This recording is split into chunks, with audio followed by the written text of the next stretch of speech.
The shelter smelled like disinfectant and burnt coffee. I'd learned to ignore it. I was folding donated clothes when I heard my name, my full name, spoken in a voice I hadn't heard in years. "Is that really you?" I froze. When I turned around, my grandmother was standing there. Perfect coat. Pearl earrings. The same sharp eyes that used to scare grown adults into telling the truth. She looked at the bunk beds. The chipped walls. The line of people waiting for dinner. Then she looked back at me. "What are you doing here?" she asked quietly. I didn't know how to answer.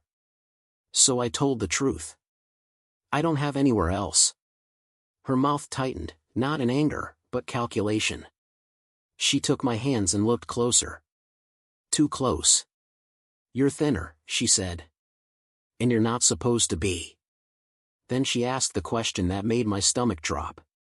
"What about the trust fund I set up for you?" The room went silent in my head. "Trust fund?" I repeated.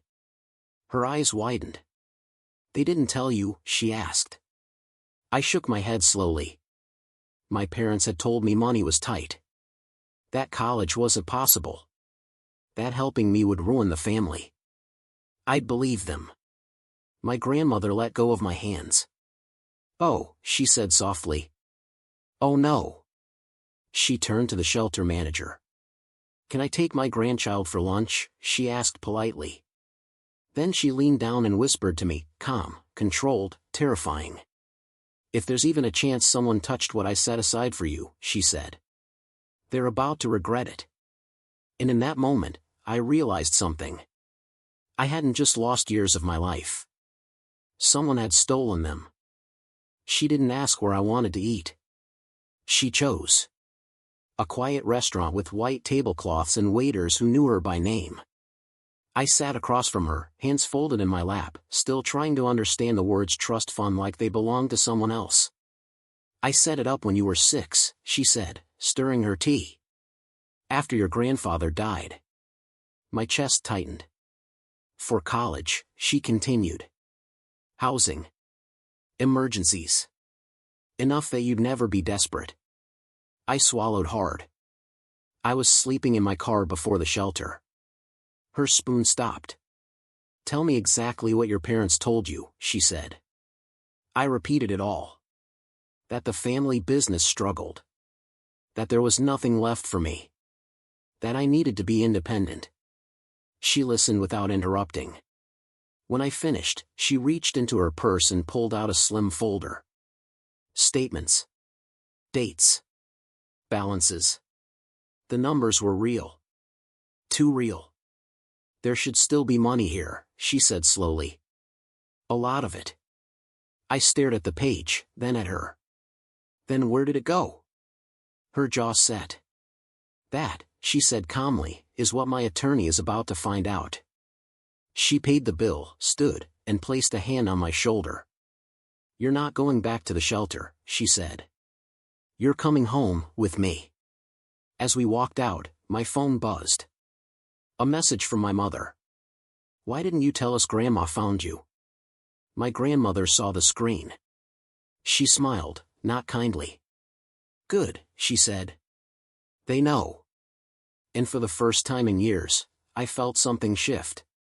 Whatever had been taken from me was about to be accounted for.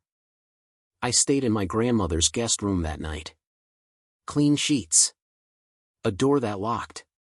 Silence that didn't feel dangerous. In the morning, she was already on the phone. Not yelling. Not threatening. Worse. Calm. "I need a full accounting of the Harrison Trust," she said into the receiver. Immediately. She listened. Took notes. Thanked the person. Hung up. Then she turned to me. "Someone's been very busy," she said. By noon, the emails started coming in. Statements I'd never seen. Withdrawals that didn't line up with tuition. Transfers labeled temporary loans that were never paid back. My name was on the trust. But the spending wasn't mine. "They used it like a personal account," I said quietly. "Yes," she replied. and they assumed you'd never find out. That afternoon, my parents showed up at her house unannounced. My mother rushed in first, eyes wide, smile forced. "We were going to tell you," she said quickly. "It's just, things got complicated." My father stayed near the door. "Complicated how?" my grandmother asked. They talked over each other. Bad investments. Medical bills. Family emergencies. Excuses stacked so fast they collapsed under their own weight. My grandmother let them finish. Then she slid a printed statement across the table.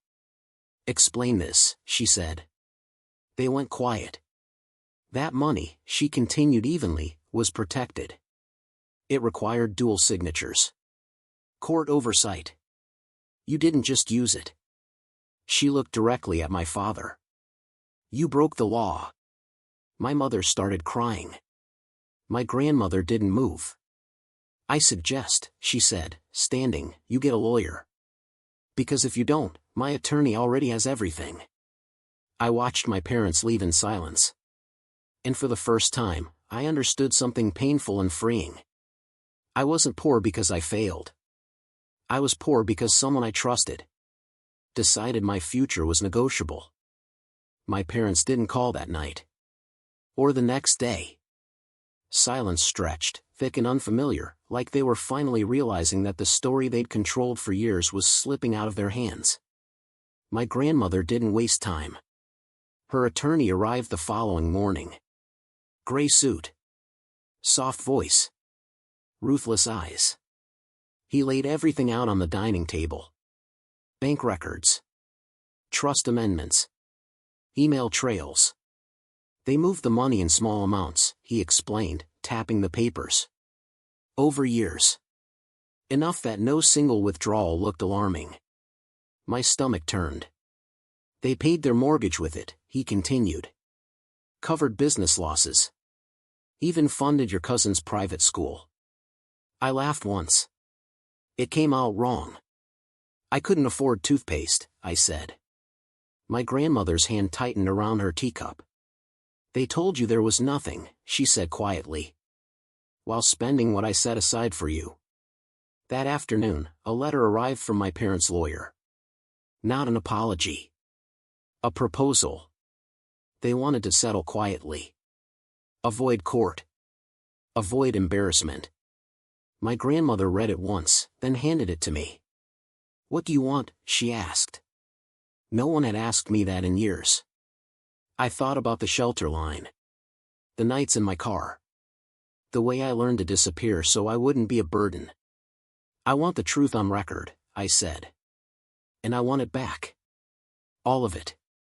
She nodded. So be it. By evening, the lawsuit was filed. Breach of fiduciary duty. Fraud.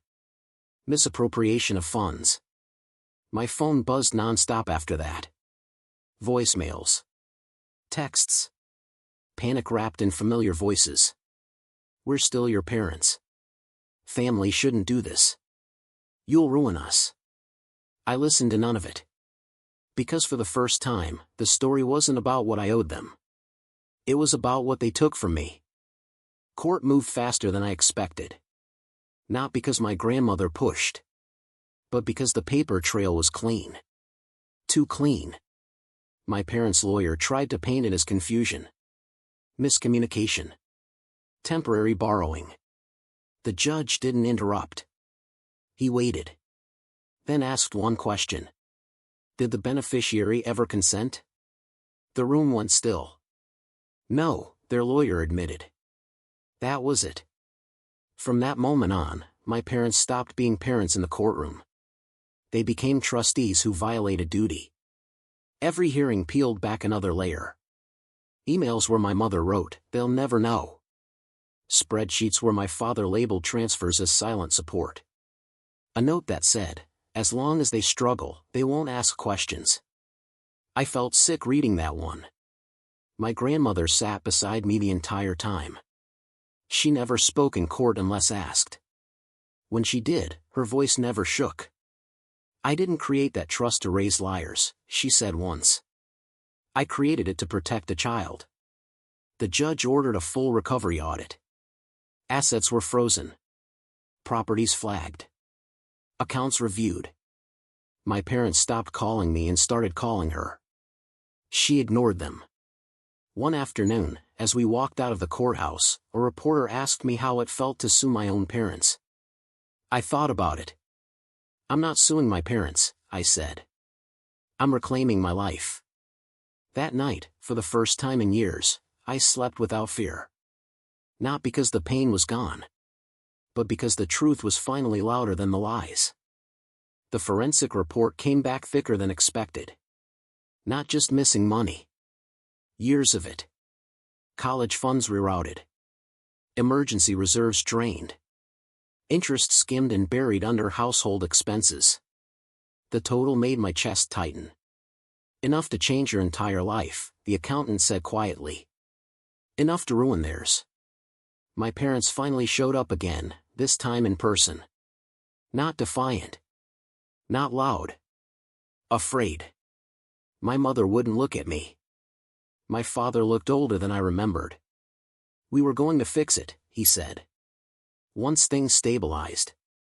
My grandmother didn't raise her voice. You had 18 years, she replied. And you chose comfort over conscience. The judge ordered restitution. Not partial. Not symbolic. Full recovery plus penalties. Assets were liquidated. The vacation home sold. Retirement accounts tapped. The trust was restored, into my name, under my control. Outside the courthouse, my mother tried one last time. You didn't have to do this, she said. We're family. I met her eyes. You didn't have to do what you did, I said. But you did it anyway. She nodded slowly, like she finally understood there was no version of this where she was the victim. That night, my grandmother handed me the trust documents. Read them, she said. They're yours now. As I flipped through the pages, something hit me harder than the numbers. For the first time, my future wasn't conditional on someone else's permission. And that changed everything. The money didn't feel real at first. Numbers on a page. Accounts unlocked. Access restored. What felt real was waking up without panic. No more calculating how long I could stretch a meal. No more choosing between bus fare and food. No more pretending I was fine. My grandmother insisted I do one thing before anything else. Stability, she said. Then decisions. She helped me get an apartment, small, clean, quiet. She didn't decorate it. She let me choose. Every chair, every plate felt like a declaration, this is mine. My parents disappeared from my daily life. Not dramatically. Not loudly. They just faded. The court case ended. The documents were sealed. Their reputation took a hit they couldn't explain away. Invitations stopped coming. Calls went unanswered. One afternoon, a letter arrived from my father. No excuses. No justifications. Just one sentence. I convinced myself you'd be okay without it. I folded the letter and put it away. Because what I'd learned was this. You can survive being poor. You can survive being lied to. But the hardest thing to survive is realizing the people meant to protect you made a choice, and it wasn't you. I didn't feel hatred. I felt clarity. And clarity gave me something I'd never had before. A future that belonged to me alone. The trust fund paid for school. For therapy. For time. But the most important thing my grandmother gave me wasn't money. It was belief. Belief that what happened to me wasn't my fault. Belief that survival wasn't weakness. Belief that I didn't imagine the years I spent being told I was a burden. One evening, we sat together on her porch as the sun went down. I always worried, she said softly, that if I left too much to chance, someone would take advantage of you. I looked at her.